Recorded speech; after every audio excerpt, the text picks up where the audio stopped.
প্রিয় বন্ধুরা, যে ব্যক্তি তার বাবা মাকে তার সবচেয়ে বড় সম্পদ মনে করে তার কখনো সম্পদের অভাব হয় না।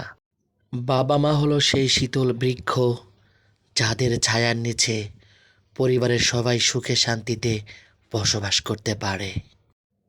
প্রিয় বন্ধুরা, একটি কথা খুব ভালো করে মনে রাখবেন, আপনি যদি আপনার বাবা মাকে সম্মান করেন তাহলে ভবিষ্যৎ প্রজন্মও আপনাকে সম্মান করবে।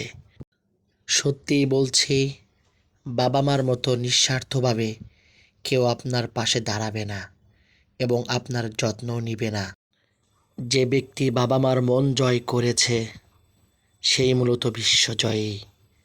আর যে ব্যক্তি বিশ্ব জয় করেছে কিন্তু বাবা মার মন জয় করতে পারেনি সে কখনো বিশ্বজয়ী নয়।